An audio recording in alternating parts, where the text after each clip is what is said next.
अनुभवामः काव्यादीनां वा नाटकादीनाम् अवलोकनं कुर्मः तदा ये विभावादयः भवन्ति तेषाम् अलौकिकत्वं साहित्यशास्त्रे स्वीकृतं वर्तते। अलौकिकविभावादिभिः यः स्थायी भावः सः अपि अलौकिकः, तेन एव रसानुभूतिः जायते इति अस्माकम् अनुभवः वर्तते। पुनः विवादास्पदः एकः प्रश्नः तु अस्माकं चर्चा अपि इदानीं महोदयेन सह आसीत्, सर्वं महोदयेन सह।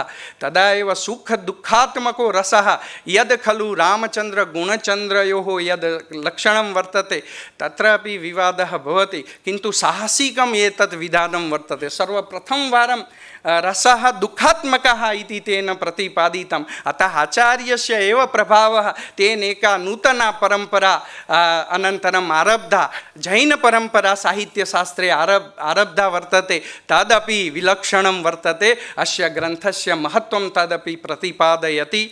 अत्र महनीयाः विद्वांसः अत्र विराजन्ते, तेषां पुरतः अधिकं किं वदामि, किन्तु तथैव अन्यानि अपि अत्र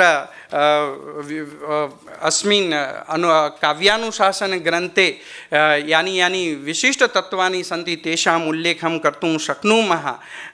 किन्तु अन्ते अहम् उपसंहाररूपेण यद् वदामि, शासनस्य उपरि विवेकनाम्नी या टीका आचार्येण लिखिता, एतस्याः टीकायाः आधारेण पाश्चात्याः विद्वांसः अभिनवभारत्याः योग्यमेव पाठम् अङ्गीकृतवन्तः। अर्थात् हेमचन्द्राचार्यस्य काव्यानुशासने विवेकटीकायां च अभिनवगुप्तस्य यद् मतम् उल्लिखितं तदाधारेण पाश्चात्यानां विदुषां पाठौचित्यम् अजायत्। अर्थात् ग्रन्थस्य अस्य एषा उपादेयता वर्तते यदेतदाधारेण पूर्वाचार्याणां पाठानां निर्धारणं भवति। एवमेव क्रमेण गुणालङ्कारयोः वर्णने, दोषवर्णने, तत्रापि रसदोषसंख्या विवेचने, रूपकाणाम् उपरूपकाणां च विषये, गद्यपद्यादि काव्यभेदवर्णने, नायकादिनिरूपणे च इति हेमचन्द्राचार्यः स्वग्रन्थनिर्माणप्रसङ्गे व्यर्थं प्रयत्नम् अकरोत् इति ये कथयन्ति ते व्यर्थं वदन्ति। हेमचन्द्राचार्यस्य काव्यानुशासन निर्माणे विशिष्टता दृश्यते, वैविध्यम् अवलोक्यते, कापि नवीना दृष्टिः आसीत्। एतत् सर्वं सम्पूर्णे शोधपत्रे इतोपि स्पष्टतया प्रतिपादयिष्यामि। प्रोफेसर तपस्वी नान्दी महोदयाः तु कथयन्ति यद् यथा भगवता बादरायणेन रचितेषु सूत्रेषु शङ्कराचार्यदीनां भाष्याणां महत्त्वं विद्यते, यथा वा भगवद्गीतायाः उपरि लिखितेषु भाष्येषु श्री अरविन्दस्य महर्षेः वा बालगङ्गाधरतिलकस्य भाष्यस्य महत्त्वं वर्तते, तथैव एतस्य काव्यानुशासनस्य स्थानं काव्यशास्त्रपरम्परायां महत्त्वपूर्णं वर्तते। पुनश्च काव्यशास्त्रस्य प्राचीनपरम्परायां गुजरातस्य प्रतिनिधित्वं कुर्वत् एतद् काव्यानुशासनम् एव प्राप्यते। अस्माकं गुजरातीजनानां कृते तो गौरवरूपा एका परम्परा आरब्धा। भरतात् आरभ्य काव्यशास्त्रस्य ये चर्चायोग्याः विषयाः वर्तन्ते स्म, तेषां प्राप्तिः प्रायेण एकत्र एकस्मिन् सूत्रे विविधानां पुष्पाणां माला इव काव्यानुशासने एव भवति। अस्तु, मम शोधपत्रस्य अयं विषयः आसीत्। अयं क्षुद्रजनः अत्र वक्तुम् आहूतः, अवसरः प्रदत्तः। अहं छात्रो अस्मि अस्य विश्वविद्यालयस्य, गौरवम् अनुभवामि अस्य विश्वविद्यालयस्य छात्रत्वेन अहम् आसम्। अत्र गुरवः अपि ते सन्ति, आयोजकाः अपि ते सन्ति, राठवा महोदयाः अपि मम गुरवः सन्ति, किन्तु तैः अत्र निमन्त्रिताः अयं जनाः वक्तुं च अवसरः प्रदत्तः। तदर्थं सर्वेषां चरणयोः मम प्रणीतायाः धन्यवादः। जयतु संस्कृतं, जयतु भारतम्। धन्यवाद। डॉक्टर ललित भाई ने काव्यानुशासन की विशिष्टताओं के बारे में बताया।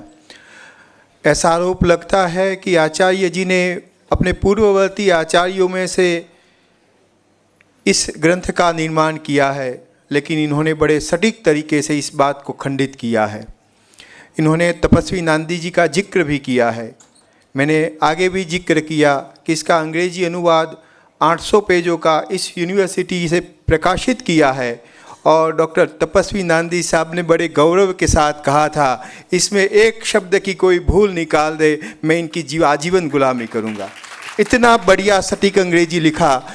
दिल्ली यूनिवर्सिटी के एक प्रोफेसर ने मेरे सामने हाथ जोड़ के कहा कि हमारी जानकारी में, वो अंग्रेजी के प्रोफेसर थे, हमारी जानकारी में आज के समय में पूरे भारतवर्ष में इससे बढ़िया अंग्रेजी लिखने वाला कोई नहीं है।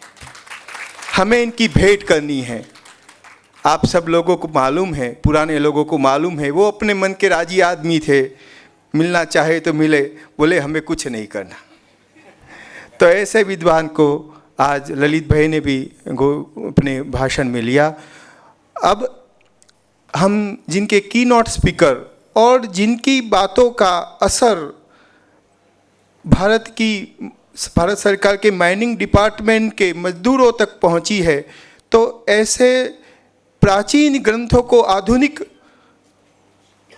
समय में कैसे उपयोग में लाया जाता है, इस विषय को लेके वो अपनी बात को रखेंगे। लेकिन इनका आग्रह है, इनका हमारे प्रति स्नेह है कि वो अपनी जो किताबें लिखी है, शायद 25 से ज़्यादा किताबें हैं, वो हमारे कुलपति साहब को प्रदान करेंगे जो कि इस यूनिवर्सिटी में रहे। तो मैं चावला साहब से निवेदन करता हूँ कि वो अपनी किताबें कुलपति डॉक्टर रोहित देसाई साहब को प्रदान करें। ये सब किताबें हमें दे रहे हैं हमारी यूनिवर्सिटी के लिए, तो ये अपनी लाइब्रेरी में जाएंगी। ये वो विद्वान हैं जिन आप देख रहे हैं, इनकी विद्वत्ता का परिचय है। पूरी जिंदगी जिन्होंने इस ग्रंथों के पीछे न्योछावर कर दी है। ऐसे हमारे आज के की नॉट स्पीकर हैं, चंडीगढ़ से पधारे हैं, बड़ी लंबी यात्रा करके पधारे हैं, और जातक कथाओं का कैसे आज के समय में भी उपयोग हो सकता है उसी मैनेजमेंट को आज बताने वाले हैं, हिंदी भाषा में बताने वाले हैं। इसीलिए श्रोताओं से मेरा निवेदन है कि वो शांति से इस बात को सुनेंगे। मैं आदरणीय चावला साहब को अपने की नॉट स्पीकर के लिए सादर आमंत्रित करता हूँ।